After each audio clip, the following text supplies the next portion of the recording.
जय श्री कृष्णा। आज है ब्रह्म ज्ञान क्या है, अध्यात्म क्या है। अध्यात्म माना स्वयं का ज्ञान और ब्रह्म ज्ञान माना तुम ब्रह्म स्वरूप हो। यह है ब्रह्म ज्ञान।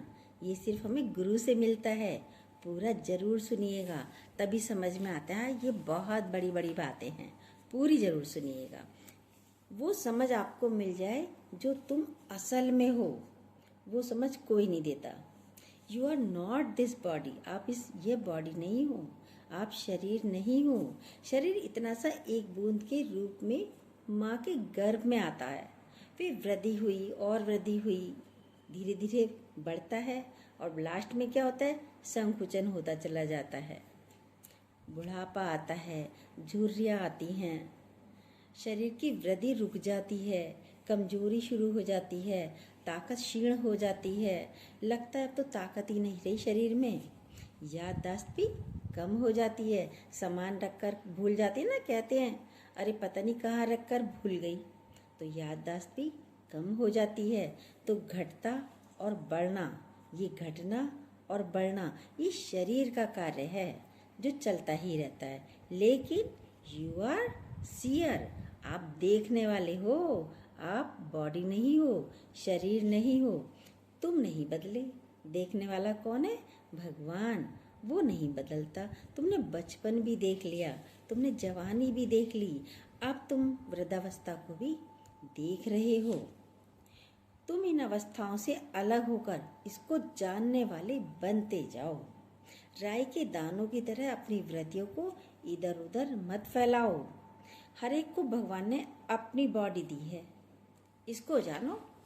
लेकिन क्या करते हैं, अपने को नहीं जानते, औरों को जानने की कोशिश में लगे रहते हैं। हर एक को मत जानो। और इस बॉडी में एक पिंड है जिसमें पूरा का पूरा ब्रह्मांड समाया हुआ है। ये गुरु ने तुमको बता दिया है। पूरे ब्रह्मांड को जानने की भी जरूरत नहीं है। पूरे ब्रह्मांड को भी जानने की जरूरत नहीं है तुम्हें, क्योंकि गुरु तुमको एक बूंद को टेस्ट करना सिखा देता है। और जब एक बूंद को टेस्ट कर लिया तो सागर का पता लग गया कि कौन सा, मतलब सागर खारा है। या ब्लड का पता चल गया कि ब्लड में कौन सी बीमारी है। ब्लड की एक बूंद टेस्ट कर ली तो पूरी बॉडी के शुगर का पता चल जाता है, कितनी शुगर है। ब्लड प्रेशर नाप लिया तो पता चल जाता है कितना ब्लड प्रेशर है। ब्रह्म ज्ञान भी एक ही है। भले तुम इसके मुख से सुनो, उसके मुख से सुनो, किसी के मुख से भी सुनो, ब्रह्म ज्ञान है एक ही। मुख से किसी के भी सुनो, फर्क नहीं पड़ता, पर हकीकत तो एक ही है। सबको मेंढक दे दो, अब किसी के भी मेंढक को काटो, सब एक ही है। सबको एक एक मेंढक दे दिया, अब किसी का भी मेंढक काटो, या सभी मेंढक अब काटें तो सब एक से ही निकलेंगे मेंढक।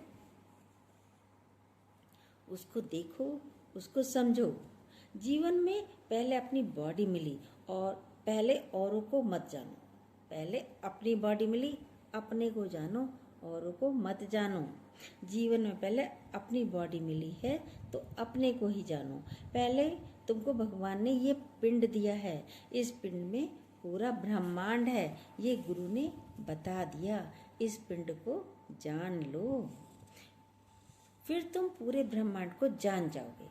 फिर जानने की जरूरत नहीं पड़ेगी सब में, फिर तो जान ही जाओगे आप।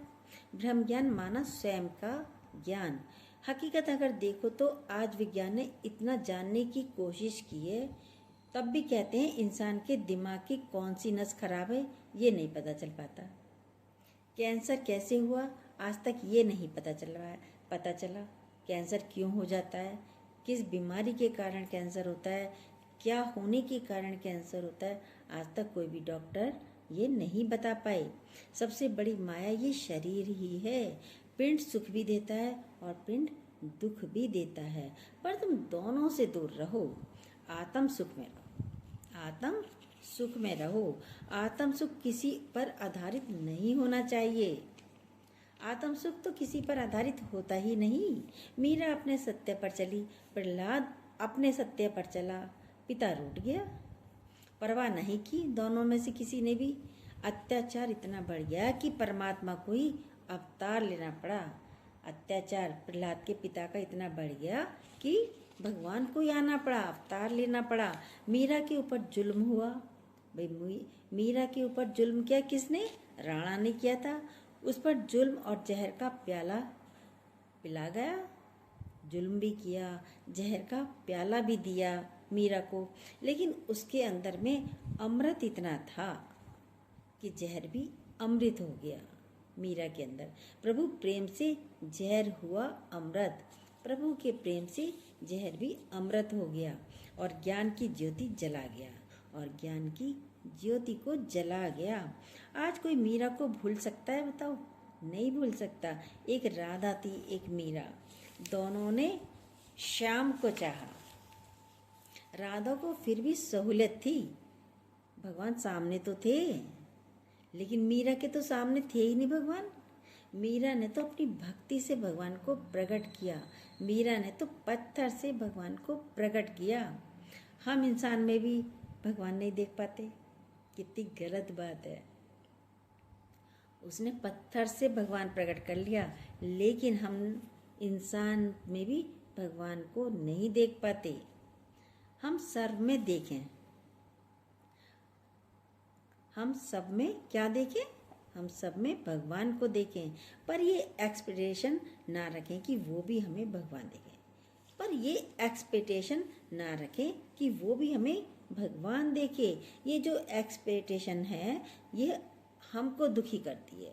ये जो हमारी इच्छाएं हैं ये हमको दुखी करती हैं। हमने गुड मॉर्निंग की, उसने नहीं की, तभी दुखी हो जाएंगे। अरे मैंने तो गुड मॉर्निंग की, इसने जवाब भी नहीं दिया। ना करे कोई, उसमें क्या हर्ज है? मैंने तो कर ली ना, मेरे अंदर सेवा का भाव आया, मैंने सेवा कर ली। दिन भर गलतियां देखोगे, चिंतन करोगे, कभी भी आपका मन ठीक नहीं होगा। हर फिक्र को धुएं में उड़ाता चला गया, मैं जिंदगी का साज बजाता चला गया। ये साज जो भगवान ने दिया है उसकी ध्वनि सुनो। ओम की ध्वनि आती है, ओम की ध्वनि सुनो, ओम की। तुम अपनी तरफ से किसी से द्वेष मत करो, तो सबसे प्रेम है ही। यदि हम द्वेष नहीं कर रहे, नफरत नहीं कर रहे, तो क्या है? प्रेम। तो फिर सबसे हमारा प्रेम ही है। प्रेम का मतलब ये नहीं कि जाकर किसी को गले लगाओ, नहीं। सूरज में कभी अंधकार आता है? नहीं आता। तो आप भी एक सूरज हो। सूरज ने अंधकार को देखा ही नहीं है। तुम भी इस आत्म ज्योति को देखो बस। तुम अंधकार के पीछे क्यों पड़े हो? अपने सूर्य को प्रकट करो तो बादल छट जाएंगे, हट जाएंगे। ये आत्मज्ञान है, ये अध्यात्म ज्ञान है। दूसरों को जानने की कोशिश मत करो। दूसरा है ही नहीं, दूसरा तो है ही नहीं। सागर में अलग अलग पानी है? नहीं, सागर का जल एक है, तो दूसरा भी नहीं है। इस संसार में कोई दूसरा है ही नहीं। अपना ही स्वरूप जानो, अपने को ही जानो। तुम्हारे में राग द्वेष नहीं होना चाहिए, किसी को भी कम और ज्यादा प्यार नहीं करना है। तुम सबसे समभाव रखो, समभाव रखो, समदृष्टि रखो और समत्व बुद्धि रखो। किसी का भी गुण अवगुण नहीं देखो। भगवान ज्ञान बहुतों को दे देता है, लेकिन भक्ति किसी किसी को देता है। ज्ञान तो बहुतों को दे देता है, सुनार सुनाने लगे, लेकिन भक्ति किसी किसी को देता है। भक्ति में होता है डूबना, मिटना। ज्ञान में होता है अहंकार। अहंकार ज्ञान में बढ़ता ही चला जाता है। ज्ञानी बहुत मिल जाएंगे दुनिया में, भक्ति तुम्हारे अहम को मिटाएगी, ज्ञान तुम्हारे अहम को बढ़ाएगा। जिसके मिलने से आनंद मिले वही तुम्हारा सतगुरु है। अब कोई कहता है किसको गुरु बनाए? भाई जिसकी बातों से आपको आनंद मिले, शांति मिले, कूलनेस मिले, वही सतगुरु है। उसे ही सतगुरु बनाइए अपना। जो सत्य का पता कराए आपको, जो सत्य से मिलाए आपको, वही सतगुरु है। शेर उसी को सब कहते हैं जो अपने पैरों पर खड़े हो हैं।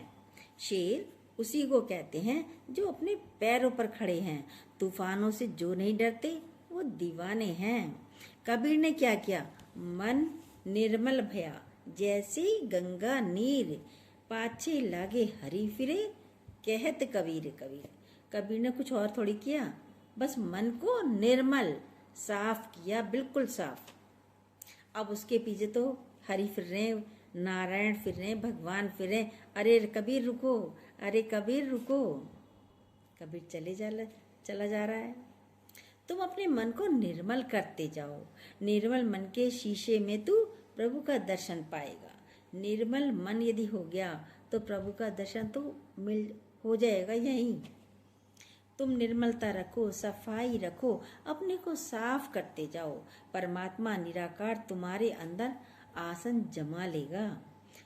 वो सब शक्तियां तुम्हारे पास हैं। ऐसा नहीं कि सिर्फ गुरु के पास ही हैं या गुरु के पास कोई अधिक शक्तियां हैं, नहीं, तुम्हारे पास भी हैं।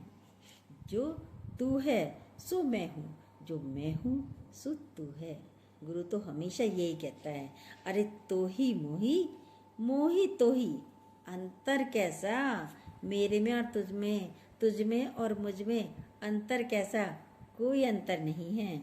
सबकी नाक आगे है, आंखें आगे हैं, पीछे थोड़ी हैं।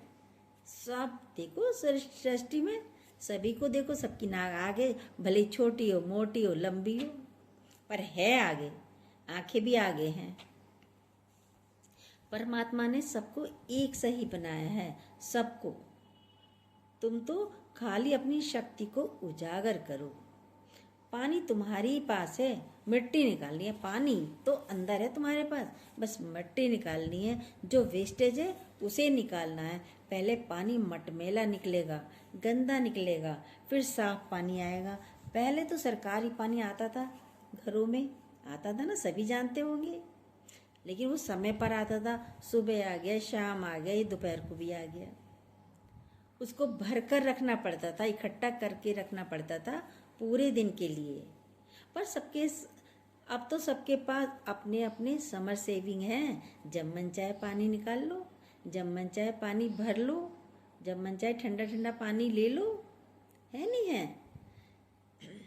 तो जब चाहो पानी ले लो। इसका कनेक्शन तो सागर से है, कभी खत्म ही नहीं होगा। समर सेविंग का कनेक्शन तो सागर से है, नीचे से है, तो कभी खत्म नहीं होगा। नारायण जिसके हृदय में, वो कुछ कर्म करे ना करे, अंदर तो जो जल रही है। एक दृष्टांत बताया गुरुजी ने। नामदेव को भी बड़ा अभिमान आ गया था।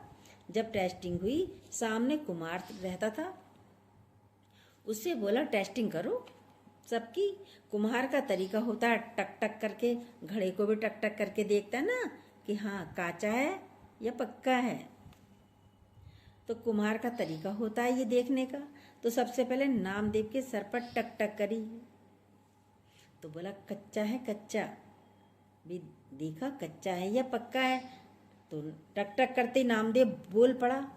अभी तो टक टक ही करी थी, नामदेव तुरंत बोल पड़ा। नामदेव को तो गुस्सा आ गया। टेस्टिंग करते करके बोला कांचो रे कांचो, जैसे नामदेव बोला तभी कुम्हार ने कहा कांचो रे कांचो, यानी कच्चा है कच्चा। बोला मैं भगत भगवान का इतना पक्का, और मुझे कहता है कांचो रे कांचो, मैं कच्चा कैसे? नामदेव को तो बहुत गुस्सा आ गया।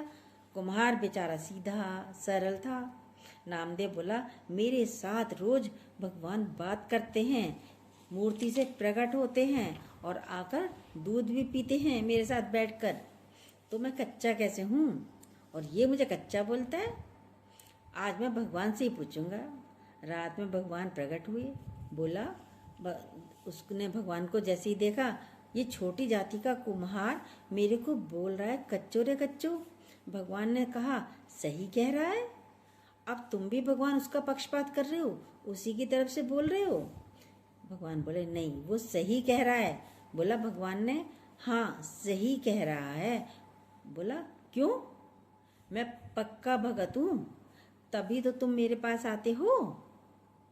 नामदेव बोला तभी तो तुम मेरे पास मुझसे बातें करते हो, दूध पीते हो, हमारे पास आते हो बैठकर। हमारी दोस्ती तो हमारी बहुत पक्की है। नामदेव भगवान से कह रहा है। भगवान ने कहा, मुझको देखते हो ना भगवान? बोला, हाँ मैं आपको भगवान देखता हूँ, किसी और को भी देखा है भगवान? नामदेव बोला, नहीं। तो भगवान कितना अच्छा बोलते हैं, कहीं और दिखाई दिया है भगवान तुम्हें? कहता है नहीं। बोले, कच्चा है फिर तू, क्योंकि मुझ में ही भगवान देखा, किसी और में भगवान नहीं देखा, इसलिए कांचो है, कच्चा है। तब दूसरे दिन उसको सूझी, सही समझ आई। जब रोटी पका रहा था, बना रहा था नामदेव, तो कुत्ते ने रोटी उठा ली उसकी। उठाकर कुत्ता भाग लिया। फिर उसने पीछे घी का कटोरा लिए जा रहा नामदेव। फिर कुत्ते में भी उसको परमात्मा दिखाई दिया। बोला, रूखी तो ना खाओ स्वामी, घी तो लेते जाओ। रूप अपना बनाया, रूप अपना क्यों मुझसे छिपा रहे हो? तेरा मेरा एक नूर, फिर काहे का हजूर? तूने शक्ल बनाई है स्वान की, और मुझे ओढ़नी उड़ाई है इंसान की। तब उसको समझ में आया कि जर्रे जर्रे में झांकी है भगवान की। किसी सूझ वाली आंख ने पहचान की। कौन है सूझ वाली आंख? गुरु। उसकी आंखों से हम इस संसार को देखते हैं, तब पता चलता है। उसकी वाणी सुनते हैं, तब हमें सूझ मिलती है। ये सूझ तुम्हें मिलती है सिर्फ सतगुरु से, जो सर्वत्र तुमको परमात्मा दिखाता है, सत्य कार्य के लिए तुमको प्रेरित करता है। गुरु तुम्हें देखकर खुशी होती है उसको, जब आप आगे बढ़ते हो तो परमात्मा को खुशी होती है। तो ब्रह्म ज्ञान हमें सिर्फ गुरु ही बता सकते हैं, कोई और नहीं। यह है आज का ब्रह्म ज्ञान, अध्यात्म ज्ञान। जय श्री कृष्णा। जो न्यू हो प्लीज़ सब्सक्राइब कीजिएगा, बेल को दोबारा प्रेस कीजिएगा, लाइक और कमेंट भी कीजिएगा।